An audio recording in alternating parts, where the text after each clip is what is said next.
that's what we do when we start. Review games whether they're good or not. From the graphics to gameplay, beginning with a plot. Nothing will stop us from reaching the top. 500 subs in less than 3 days. These motherfucking idiots thinking it's just a phase. We suffer through damnation and even haze, but we come through cause we're here to stay.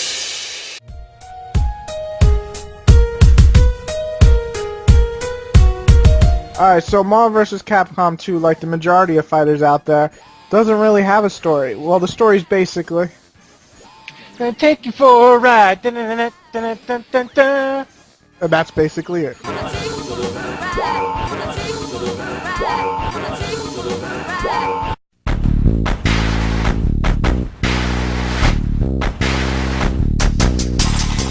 Alright, so the graphics Marvel vs. Capcom 2, they keep the old feel of them, and they do look the same as the old ones, but they do a little bit of polishing, like, you can maybe tell just a little bit of HD into it. I mean, they're nothing special or anything that you would see in an old retro arcade game, but they are definitely updated a little bit, and it still looks great as it did back in 2002 or 2003, whenever the fuck it came out on the Dreamcast. Yeah, and one thing I actually always liked about this is that, it kind of keeps this comic book look, no matter, even if it is Street Fighter and all the Capcom series, they all look like they're in the comic form, so I did like that. Yeah, and I also have to admit, I just like the graphical look of it, and I also like how they took, people that aren't, like, Jill Valentine. I just think it's badass that she's, like, cartoony style Jill.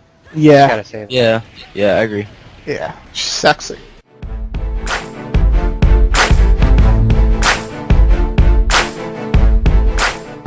The gameplay in Marvel vs. Capcom 2 is, basic fighters, but it's a 3-on-3 brawler. You can switch out your characters on the fly, and also you can change what if you want them to be like a dash assist or an air assist, and that can add into the gameplay factor of like when you call out another character to help you, they can either dash and do an attack, or they can shoot them in the air or whatever. And then you also have your hyper combos or special moves where you can actually combine powers with another superhero, or if you do a triple move where all three of them come out, and it's really awesome and devastating to do. The gameplay is just pretty much your average fighter.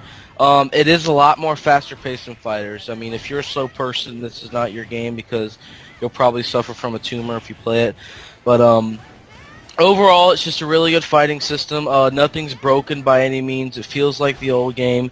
Everything works. Everything looks great. And overall, it's just a really fun brawler to play with your friends. Yeah, I overall liked it. I like that it was fast-paced. I like that you don't have to be the greatest fighting champion to actually beat someone in this game. And the specials are not like, 50 buttons to pull it off. And it's just a fun game. And obviously fan service because you get all these characters thrown at you like Wolverine and Ryu from Street Fighter and all these characters from both of the companies, so it's a very fun game. Simple to play, hard to master. Like gonna take you for a ride.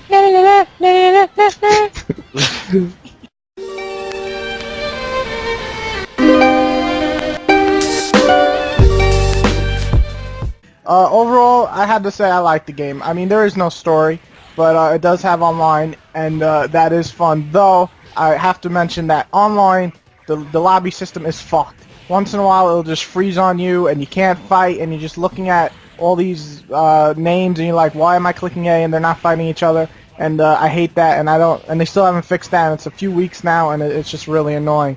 But when you actually get into the game, when you're switching out characters and beating the shit out of your opponent and doing all these cool-looking comic kind of moves, it's just a lot of fun, and definitely one of the more, I don't know, I guess I would just say it's one of the better priced Xbox Live games, and it was definitely worth the money.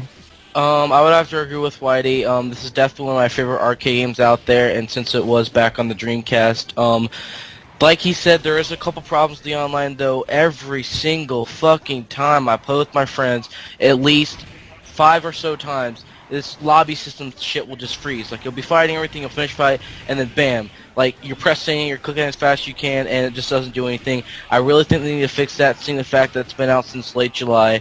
But other aside from that, I've only experienced a couple lag in some of the games. But other than that, it's just a really fun brawler to play with your friends or fighter. And I definitely recommend paying the 1,200 Microsoft points for this. And third time's a charm here. I'm going to agree with all y'all and say it's awesome. It's a lot of fun to play. I like the fact that it's very simple to pick up and play. And I can do a couple rounds with the computer or online and be done with it. But I'll tell you guys one thing. If you expect to go online and beat the crap out of people, you are going to get your ass so unmercifully beaten that you are probably going to want to throw your controller, because not only will you think you're kicking butt, but at the point when you're almost about to win, they will unleash some super ultimate combo spamming BS bullshit. I mean, these projectiles will hit you in the face over and over, and you try to block them and then do something else, so switch characters, and then, yeah, it's just, you're going to get mad, and it's going to take you for a ride, and then you're going to turn the system off. But aside from that, that's other people playing, and that's their tactics. Enjoy the game. Have fun with it. It's a fun 3-on-3 brawl, and it's highly recommended for the Xbox Arcade or PSN Network. Your choice. Arcade. Take that ride. I'm not a fanboy, so whatever. I'm just saying, there's more people. You know, this is cool. Oh no, I know, but people are like, oh, he said the Xbox Oh shit! first. You dick sucker! Take it for a ride, baby.